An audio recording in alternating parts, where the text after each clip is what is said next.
Hello and welcome to this Project in a Box video. This is the second in the series looking at the piabx files. So in the first one we had a look at how you can use piabx files, as sort of the reason why we designed them, and how you can edit them and view them using the application, either the browser interface or the Windows app for piabx viewer. In this session we're going to have a look at the designer and how you can create your own piabx templates. So let's get on and do that. So the designer is a separate install. Once it's installed on your machine, you can open it up like this, and you will need to then open a file. You can create a new blank if you want to, but generally most people will be opening a file up and working on it. So I've got a few on my desktop here. We're just going to go and pick one of those. So this is the project mandate template that we ship in our methods. And there are quite a few sections across the top here, tabs that you can use to go and set up various things like the headers and footers, the text that's in those, the image. Like I said, these are base 64 encoded images, and there's a link I'm going to give you for how to do that. You simply upload an image to the website and it gives you back this code which you paste in here. With all of these you have the preview option, so you can see the thing that you're creating. So we've got our logo and our headers and footers there, and then we've got our sections, which are the main part of what we think about as the template, and we come to that bit here, sections, and we can see we've got each of our main sections, and those would form main headings in a preview document, or the editable tabs when you come to edit a file of this type. And then you've got the contents within those. They can be a range of different things, and we'll see that. In fact, if we go back to the preview here, we've got some in the introduction, we've got some static text, which is, if you like, sort of guidance, and then 3 small sections to fill in. And in some of the others we've just got a whole text area to fill in. So we've got some guidance text and then space to put content in. In fact, when we come back and look at that here, we can see that again. Here's our static text, and the static text is showing here. We've got a type of static, and then we've got the things that we want people to fill in, and so that's a text one, but it could be all sorts of different types of things. Dates, boolean, that's like a tick box, numbers, etc., and it will of course validate that data as you're putting it in and give you a date picker and things like that. So you can choose how these are going to be. You can reorder them, you can add new sections. In fact, you can also copy things. So if you've got one you really like that one, you can just go copy it and then paste it in, and it'll appear further down the section, and then you can rearrange them all. In fact, you can copy whole sections as well if you want to, using the copy paste as well. So it's very easy to start creating a sort of an element and then repeat it again and again. And when we look at the appointments one later, we'll see some of that working out. So that's the sort of fairly obvious and pretty straightforward thing to do. It's not quite like working in Word, where you've got a sort of visual editor. We do set up the structure here, but once you've set that up, that's going to be really easily used by the users, as we saw in the other video, and gives you a much better sort of structure to the templates. People can't go fiddling with them quite so much. So those are the typical sort of templates that people might create. We'll look at some of the other aspects of this in other templates, but one thing I wanted to particularly pick out here was the ability to export content and feed forward and import content.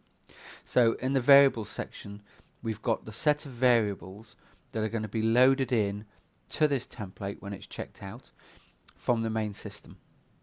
So the main system has these variables, properties as we call them, and they are collected through a wide range of different sources, and they can be injected into files. Now you can inject them into Word files as well, but as we discussed in the last video, there's a maximum size to those of about 140 characters. So it's generally okay for a project name and a project code, but a description of the project, it might be a bit tricky to fit all that in. But these ones will take whatever is in the property held centrally and load that into the file here. And in fact, we have a section set up at the end of the sections here, which shows those variables, so that reference details it's called, so you can go in and see the things relevant to the server. Now of course you can dot them around the file if you want to, but we've just put them in a section at the end. So that's feeding data in. You can also feed data out.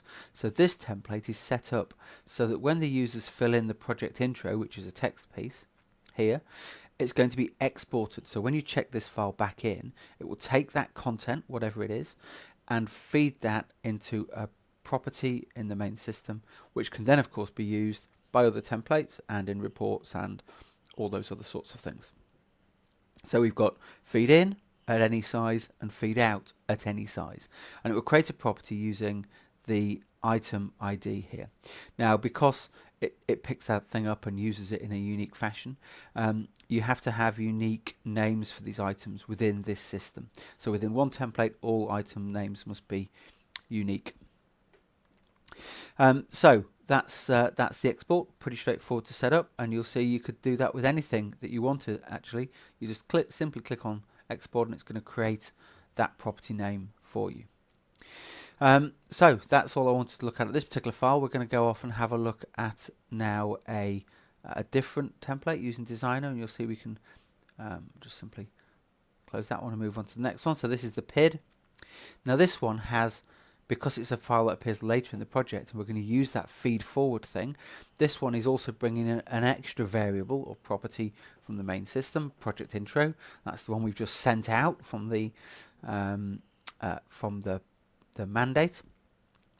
And then when we come to sections here, we'll see down, this is obviously a bit more of a complicated one, down at the bottom here we've got the project intro, which is being read in as a variable and loaded into the file. So let's come to the preview and see all the way down here at the end, reference details.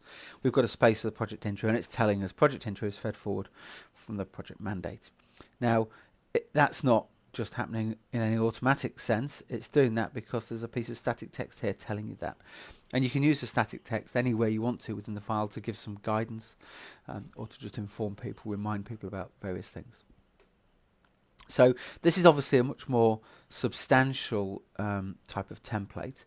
It's got many sections. Some of them are a bit broken down, as this one are, and others are just a bit of guidance and space for some text. And you can decide how you want to lay these sections out in text sections.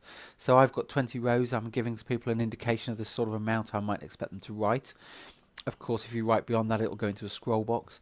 And then width. So you can either set the column width that you want, or -1 is an infinite. It'll go full page in whatever you're looking at it in.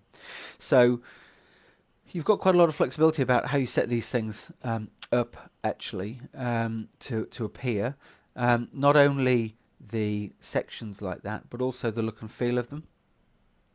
So we talked about headers and footers earlier. In preview options and print options here, you can see we can set the styles for the items that we want. So we've got our section header styles, what the text is going to look like, section name. So that's the sample text, and we'll see that, you know, that's what that's got here.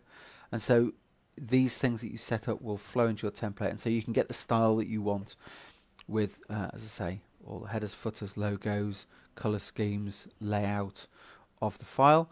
You can also set up tables if you want to. The last template didn't have one, this one does, and so we can have a look at this table. Tables are a little bit more complicated. If you come back to sections, it was here, role descriptions, and it's this table 1. That's the only thing we need to know. It's table 1. And when we come to tables here, we've got table 1 ID. And the way the tables work is that you design or lay out the structure that you want for the header section using standard HTML. So that means you can, if you want to, have multiple lines of header, and some can span others. But you lay that out exactly as you want to and give it the titles that you want. And then you can set up structure for the data rows that sits within that, and you can pre-populate some of that if you want to, as this one is pre-populated with some typical roles. And then you have these controls down here which control the data that's actually fed into the table. So in editors, you can design the different types of data that you want to deal with. So I'm collecting some text, some booleans, some tick boxes, and some dates. So I've designed those 3 different things that I'm interested in, and then when it comes to the columns of data collection, I simply specify which one I want in each column. So I've got column 1 is text, column 2 is a tick, then we've got text, and then we've got date, and then we've got another text again, using those column arrangements, those columns specified in the editors. And so when we come back and look at that, we can see that here we've got text, boolean tick box, text, date, and text again. And as you can see, some of these are pre-populated. So we're suggesting here that people should have an executive and a project manager. They might consider having these, and they've got others that they could add in if they wanted to. Of course, if we're adding text here, the sort of pre-population of text like that, we would do that in the sections either, or in the tables we would do that by putting it into the space in the table as we've got here. But if you're going to be generally updating the file, you're going to use the piabx viewer instead, where you can operate on all that in the normal sort of way and type into the forms, etc. So that's some more aspects of the piabx designer. As you'll see, you've got a lot of control over the files that you want to produce. Of course, most people do a lot of the work on the first one, get all the style and colorings and logos and all that sort of thing right, the format that they want to use for their templates, and then it's simply a save and then a save as. So you've got a copy, you rename it, you come and work on some different sections, copying things about, etc., to get it how you want it.